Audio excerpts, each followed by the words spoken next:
by having just your LinkedIn verified profile, you automatically submit it to this service, meaning that whatever happens online, you are identifiable 100% for the rest of your life. The generic of the policies creates a lot of sometimes not very good behaviors, which are becoming the norm. And here, for example, pop-up is the norm for majority of the pages. Problem is that also our governments suddenly started having this beautiful idea about collecting way more data than they actually have to. And some of them even started lying about this.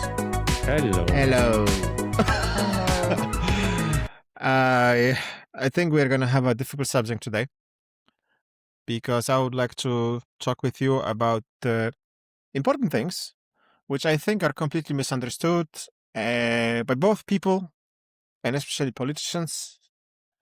The point is age verification and KYC, know your customer.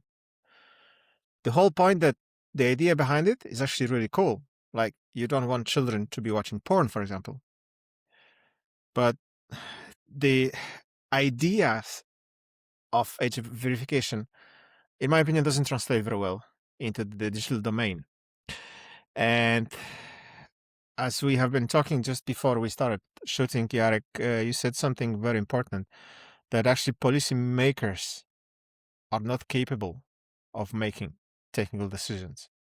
Yep, exactly. I think that the policymakers have little stake in the process, and at the same time, often, sadly, little understanding about the technology. So that's probably a problem. Why? Why? I would say a couple of reasons. One is they are driven by social outrage. So when something happens, there is a usually knee-jerk reaction for action. This action is often well-intended, but then implementation is misguided. And secondly, we cannot forget about the lobby of various industries who always have a stake in certain policies. And those policies can piggyback on the current sentiment to drive to the point of those who fund certain ideas or have a stake in certain policies becoming a law. So that would be my kind of reasoning. But and lastly, before I give the floor to you, Michal, and lastly is sadly most, not all, but most people, at least whom we see in TV, who are expressing those policies or intention to implement those policies are in the generation that doesn't fully comprehend what was the impact on the other part of society. Not to say that old people don't understand young people, but in essence, that's what happens. But, the problem is that, like the currently functioning Minister of Justice in Denmark, for example, he's more or less at my age. He's totally not functioning within the digital domain. And that was the guy that was criticized among the whole Europe because of the chat control and all the things he was pushing, yes? But I have another thing. The relatable example here would be that lawyers, they do exactly the same thing. When lawyers start picking technology, you get stuff like you're watching some streaming service and you are just flying from Denmark to Poland, and suddenly a certain amount of movies is no longer available. Or with Spotify, basically, suddenly they are creating those digital jails, which make all things more complicated and weirder, I think. And I think the same problem happens with the policy making. They want to enforce some kind of a lobby business model, some kind of strict idea, but have absolutely zero comprehension about the consequences. Isn't sometimes also about how is it executed? Because going, with this, like we have a bunch of regulations EU, for example, one which is the longer with us is GDPR, and you have, annoying pop-up window on every page, on everything. Does everyone ever read it? So, but I have to stop you here because this is a really touchy point. GDPR doesn't forces you to have a pop-up. And I don't have a pop-up because I'm actually, for example, using your service for tracking. You can be if you don't have annoying tracking, you don't need a pop-up. So don't blame GDPR for people doing stupid things. I'm not blaming GDPR. I'm saying that the generic of the policies create a lot of sometimes not very good behaviors, which are becoming the norm. And here, for example, pop-up is the norm for majority of the pages. Yeah, I think then what it's becoming kind of a standard in the industry to be compliant. They're gonna make a pop-up instead of, for example, using your tool, which gonna make life easier. So I think that what you're talking about is gaming the policy, right? Finding the set of finding a way to circumvent the policy in a way that wasn't intended for, but causes hardship to everyone else. And with that, I can completely agree. But wasn't that the case, actually, the real one, that when UK actually got their own age verification, that people started posting videos on how they actually circumvented the system, and that became almost a viral action online? Yeah, there was like, what was it, 300% increase in searches for VPN services? Yeah, that was another thing. And as you mentioned the word VPN, again, the same guy, the currently functioning Minister of Justice in Denmark, was also trying to kind of like push things to make VPNs kind of illegal. And that's the thing. So good ideas, but lawyers and policymakers who are susceptible to lobbying, I'm saying they should have they don't have technical background to know the consequences. I think there's also one more thing. I think we can't dismiss the fact that policymakers are operating within the local scope, and they absolutely forget that internet is a global thing. You cannot implement a local law for whatever your country, whatever size of your country is, and expect that suddenly the global phenomenon that's internet is going to comply with you. I think we have quite a lot of examples like this. We have China, you have North Korea, you have a recent example of TikTok selling in US, having it separate from the generic one. You still can go to China, will turn on your VPN and have access to everything. Been there, done that. So exactly. Have you heard about Clearview AI? Yeah. The face recognition stuff. Yeah. That's actually really scary. So basically, by having just your LinkedIn verified profile, you automatically submit it to this service, meaning that whatever happens online, you are identifiable 100% for the rest of your life. Yeah. That's the cost of being present on social media, I guess. But this one was voluntary.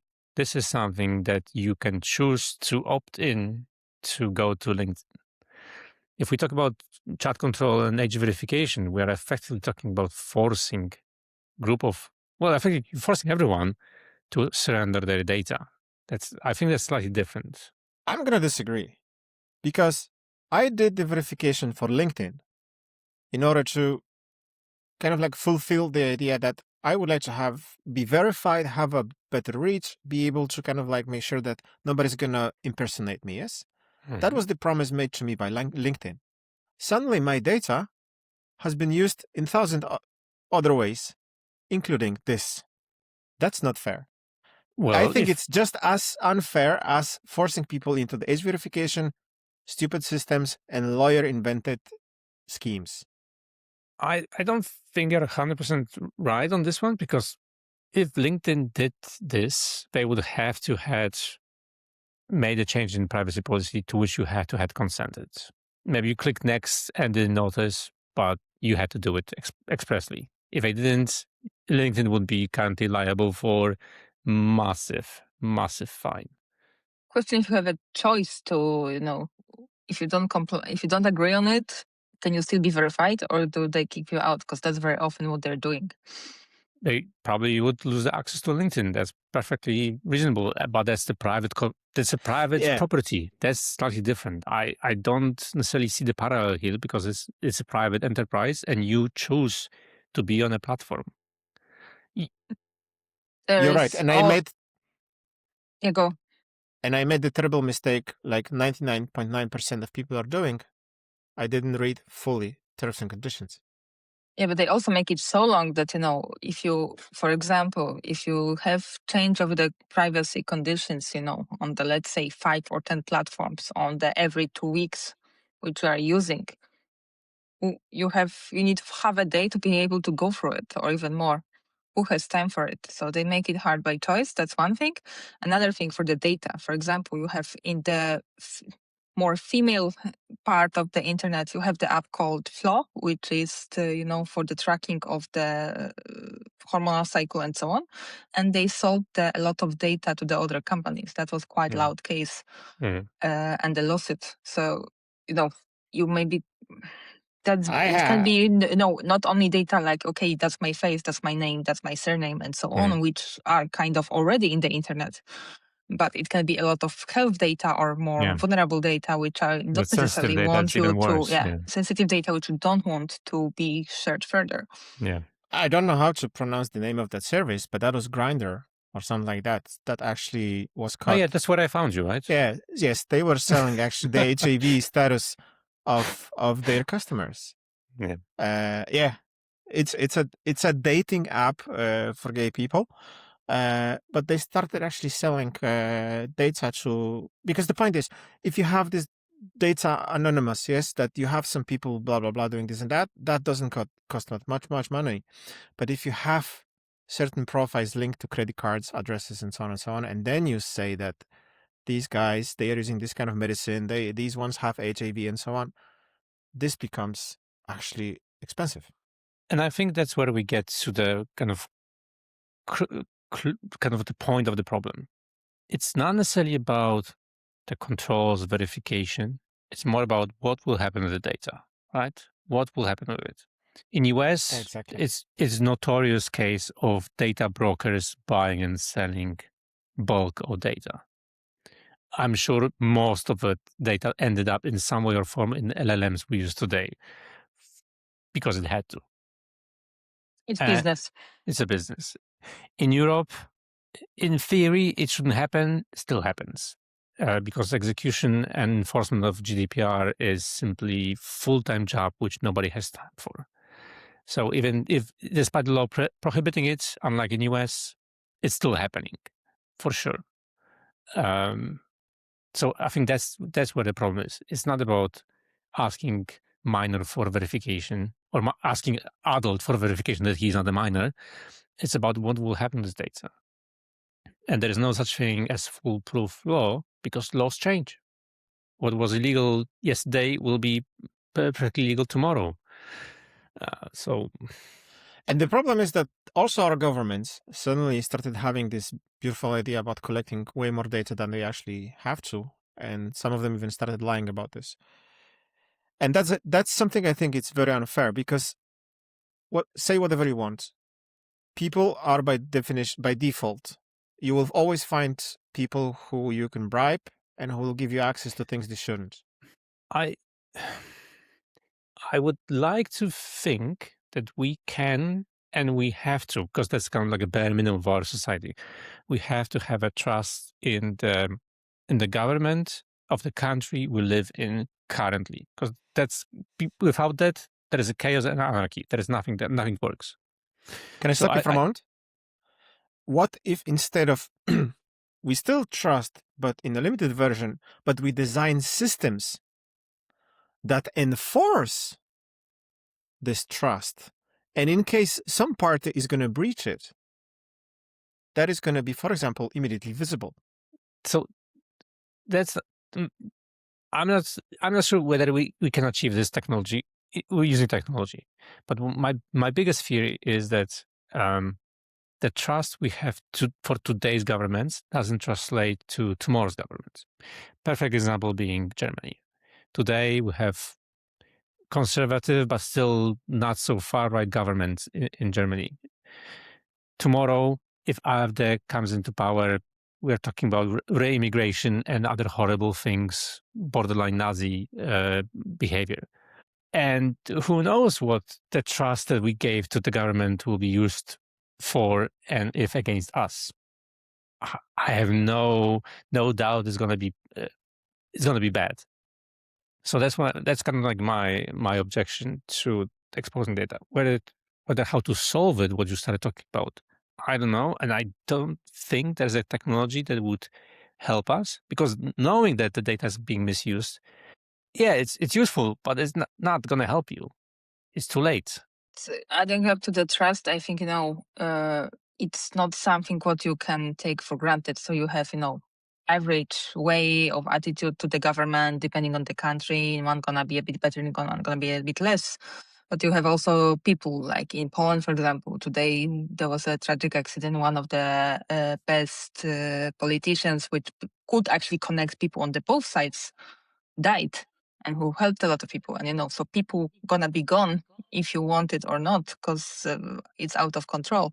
So if you, for example, trust one or two people from a few hundred, you cannot really attach to it. And generic trust, usually it's much lower than to particular people. Yeah. And the policies with it. I like the way the discussion is going, because we started with the good idea behind age verification. Then there came up this point that the problem is data, which is being gathered during the process, and very often a lot more that is required. Have you seen Minority Report? Sadly, yes. Horrible Paulina? movie. No. Definitely recommend. No, don't. It's Horrible. it's a horrible movie in terms of horrible acting. That could be, yeah, but the point is, the acting, that's a taste. But the thing is, it's a horrible movie because it will show exactly how the linkability of data and distrust can actually, really backfire. I've seen Black Mirror. Yeah, it's similar. Yeah, I think another interesting point here is that no country right now, maybe except for China and Russia, great examples of democracy, of course. No countries of Western Europe can possibly implement age verifications themselves. What I mean by this, there is always going to be a commercial actor that's going to act on behalf of the government. And obviously, when there's a business, there's an incentive to make profit. And we know how this usually ends to freedoms and and the social welfare. And I'm saying this as a business owner, so let's be honest. But there is always a. I'm going to use very bad word. There's a corruptible incentive. But I said that before. It's obvious. Whenever you have people, you have corruption, and like in Denmark, the corruption is very low. But recently, people started digging deeper and found out that, well, it's still there, but better packed. Yeah, as you could say. Oh, we lost Paulina. Oh. Okay. Oh, we have the fourth one now. But the point is, so what I'm really pissed about is the fact that there was quite a lot of discussion in Denmark going on about the data linkability. And there was actually a law to be passed which gave the rights to the intelligence agency in Denmark to make automatic correlation of all the available data on everyone and actually push it through AI. That's the scary part. And the problem is that people, Paulina, do you remember this? That happened like last year or something like that, or this. To be honest, my calendar is a little bit blurred because of all the events. But the point is, people were actually, they didn't understand the impact of it.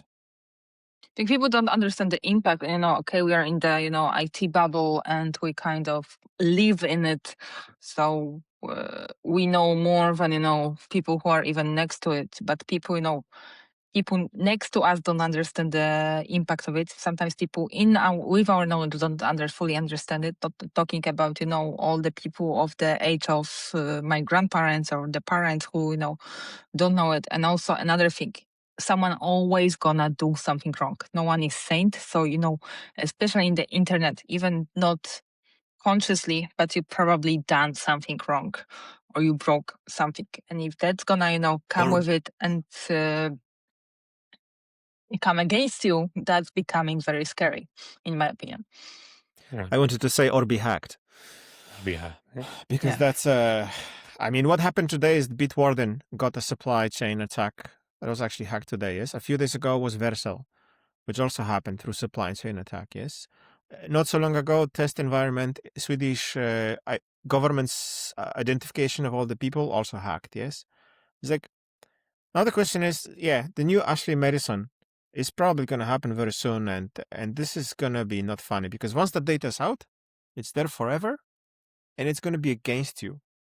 Because it's already happened. You don't have to wait. Discord, right? Discord had age verification, and photographs of the people's IDs were leaked. the ones they were not supposed to keep, I assume, because once they perform the verification, then they are supposed to. Justification from Discord was it wasn't them; it was their third-party provider that was storing them. Yada yada yada. Third party. Yeah, but that kind of proves the point. Like whether it's government, whether it's other businesses outsourcing, that at some point at the end there is an entity that is either incompetent, negligent, or malicious, or none of them. If we're lucky, let's hope that that's the case, because otherwise we would have hacks every day in multitude. But those things happen, and they will happen. So the point is, all this is very depressing. It's very sad.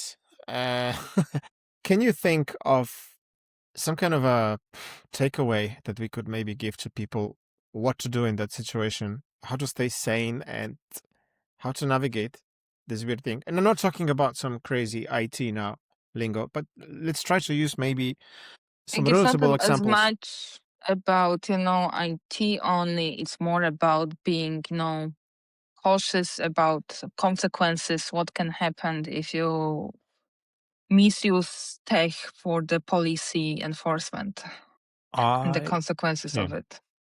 I would say, as much as I don't like saying it, it's technology will not save us. There is no, in my opinion, there's no technological solution that would save any one of us. What we can do is vote for people who have a chance of doing the right thing. That's probably the only solution we have. Because what else?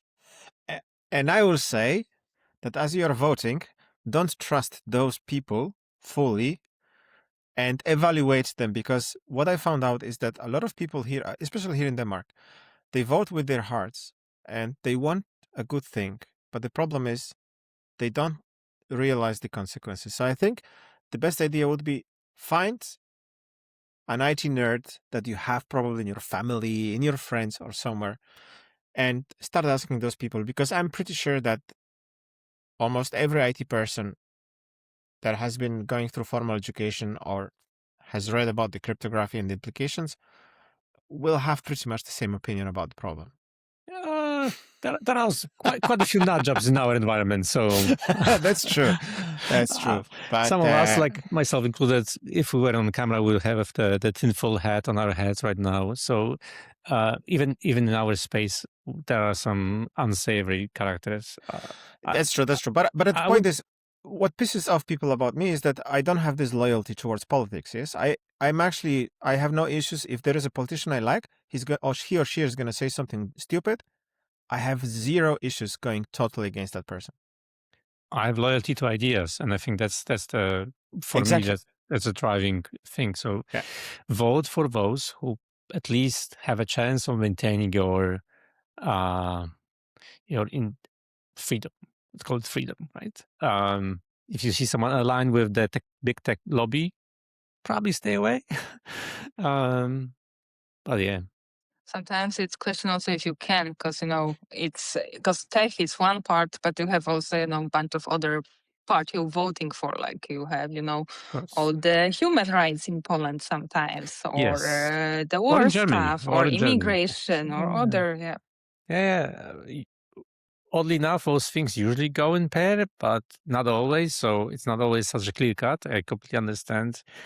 But my point is, no amount of VPNs, no amount of encryption will save you from failure of the governments and the policymakers that are effectively the baseline for every society to function in some way or another. The fact that we all have our national IDs and we trust that the party that issued these IDs is the reliable entity. And the same applies to everything else. But what I said before, internet is global. Just because something happened locally doesn't necessarily mean it's going to escalate to global scale. So we can always find some escape. It just might be much more difficult to those who don't have a skill to do it. So to wrap it up, I think the biggest takeaway of today's episode is that there's already a lot of data which can be used against you. Make sure that you don't get stupid people governing that data. Yeah. And no matter what you do, teenagers will still wank off to pornography all over the world. Yeah, It's that's true. no, you there's no way. Who haven't had the account on Facebook or somewhere when it was not allowed. Exactly. Yeah, exactly. And everybody's going to say that they have never seen porn. This is, of course, obvious. Nobody has seen porn and nobody knows about the sites which provide it. But, it was Cranberries that had this nice song. Yeah, nobody's talking about it, but everybody's doing it. So, yeah. Stay sane, stay safe. And, yeah, remember that data will be probably used against you anyway. Thank you very much for tonight's discussion. I would like to remind everybody that we are not taking easy subjects here, and we are speaking real, being tired after days of work and basically flexing our brains when it's least possible. But we are not doing this with AI. We're using actually our own heads and our own opinions. So if you'd like to have more of this and never miss another episode, follow Paulina, Jarek, and me on LinkedIn. You can also follow me and Paulina on Instagram.